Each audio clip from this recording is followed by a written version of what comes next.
Hello and welcome to Encore, your daily dose of arts and culture news here on France 24. Coming up, which side of the Force are you on? We take you on a behind-the-scenes tour of a Star Wars exhibition here in Paris that lets you create your own character based on the sci-fi series.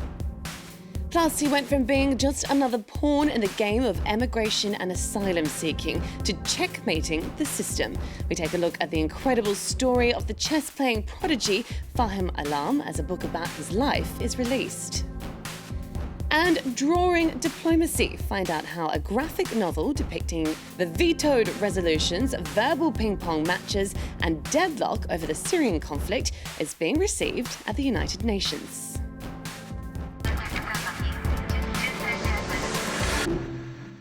But first, we're taking you on an identity quest. Who would you be if you were a character from Star Wars? A Jedi Knight? Or maybe an Ewok with fighter pilot skills? Well, now you have the chance to find out. An exhibition at the Cité du Cinéma on the outskirts of Paris takes you on an interactive journey into the world of George Lucas and his famous movie saga, allowing you to build your own Star Wars hero.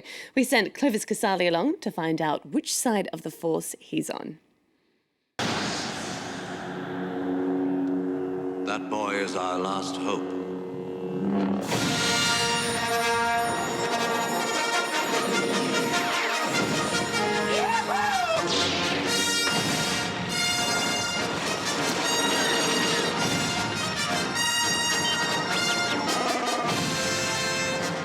As soon as you hear that music with those signature notes, you know you're in the world of Star Wars. The first film of the series was released nearly 4 decades ago, and now parents pass along to their children their love for Star Wars. With this exhibition, anyone can immerse into this unique universe, but may the Force be with you.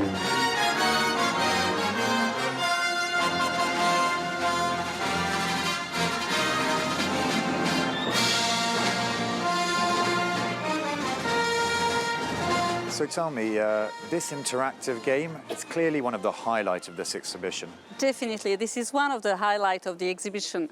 As you see, if you put your interactive bracelet, you're going to be able to choose and answer a few questions that's going to help you to create your own creature. You don't become one of the characters of Star Wars. You create your own character. Usually, which character do people end up with? The adults prefer to stay human and stay on the light side of the Force. Which is funnier is the kids who really decide to be Ewok or whatever and really become dark.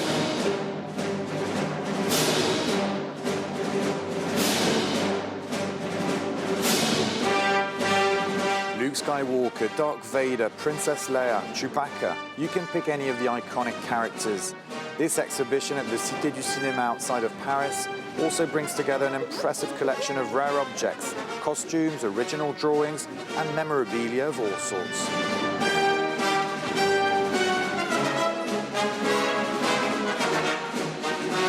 Star Wars just doesn't age. It's still as popular nowadays than it was years ago. It's really special. It's the first space opera where people can really feel that they are part of it. You get the chance to really be able to put yourself at the place of the alien, which was really new. The alien had character like a regular human being. And it's funny because that's the kind of thing that we had never seen before in science fiction movie.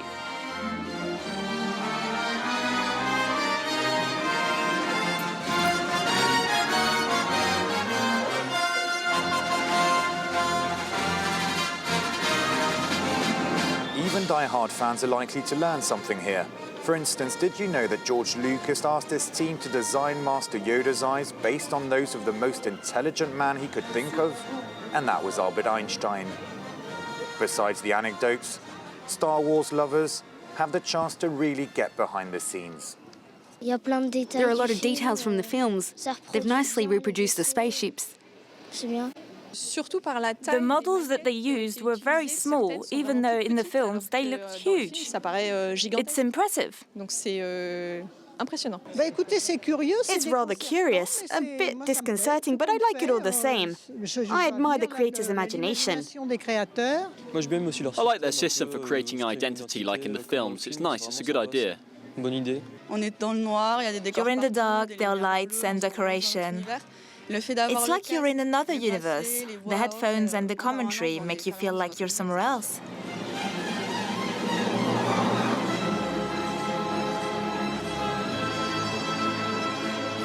After 6 episodes, a 7th Star Wars film is in preparation. It will be directed by J.J. Abrams, the creator of the TV show Lost, and he's expected to turn up at this exhibition to find a little inspiration. He's got until June the 30th to do just that.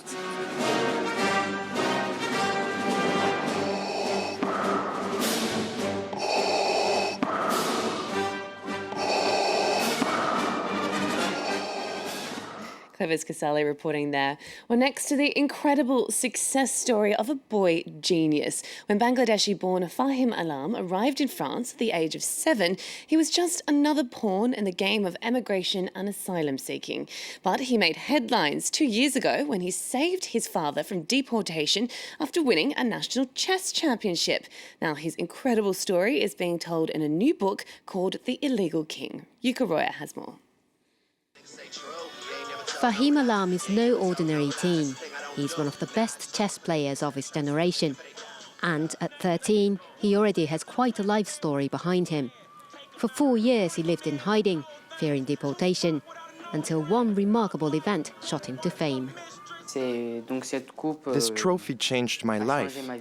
After I won the French championship, we got papers. Fahim left his native Bangladesh when he was 8 years old. His father was a member of the political opposition and was receiving threats. After arriving in France, the boy started winning chess competitions. He and his father were still illegal immigrants when he won the French junior championship. At that time, we didn't have a home. My dad slept in a tent. I also slept out on the street once. It was horrible. The plight of the child prodigy triggered public outcry. After a few months, the French authorities granted visas to both of them. Today, they're no longer hiding, and Fahim's father has a job. I hope he becomes a big champion one day, and that his success lets people know what he's gone through. Fahim is now training for the upcoming French National Chess Championship in April. His next goal, to obtain French nationality. In the meantime, a memoir of the teenage chess king has just been released. Well, moving on now to a novel of a different kind. When you think of comic books, stories about superheroes or the like may spring to mind, but they're often also used to satirize serious subjects. That's exactly what Veto at the United Nations does. First published in French and soon to be released in English, the graphic novel shines a spotlight on diplomatic efforts to bring an end to the Syrian conflict. Jessica Lemizere reports from New York. It's a novel idea, a comic book about the United Nations, or more precisely, about its failure to mediate an end to the war in Syria. French journalist Karim Lebourg moved to New York shortly before the conflict began. After more than 100 Security Council meetings and countless questions at the press stakeout, Karim decided the best way to tell the story was in a graphic novel. So he teamed up with 2 French illustrators. At the UN, most of the things happen behind the scene. So it's a close consultation of the Security Council, like here. It's diplomats speaking off the record in the corridors of the UN. In a graphic novel like this one, it's much, much easier to actually recreate the scene. This peek behind the scenes reveals verbal ping-pong matches and some colourful language. Today, the topic of conversation in the corridors of the Security Council is Karim's comic book. The Syrian and French ambassadors are curious to see how they're portrayed. Oh no, that doesn't look like me at all. Perhaps it's for the best. So you don't think the comic book is making light of a serious subject, do you? No, not at all, because it's very serious at times, and you also show the suffering of the Syrian people. And when you ridicule diplomats, well, they deserve it, but I don't think they are ridiculous. They're doing their best. The graphic novel depicts a diplomatic game of chess with terrible and tragic consequences. Is the UN to blame? Has the Secretary-General's brand of quiet diplomacy failed? Some of the depictions, from our point of view, are going a little bit over the top, but that is a way of introducing the story and making it interesting. Think about the fact that the UN is the only institution worldwide that looks after nearly 10 million refugees or internally displaced Syrians.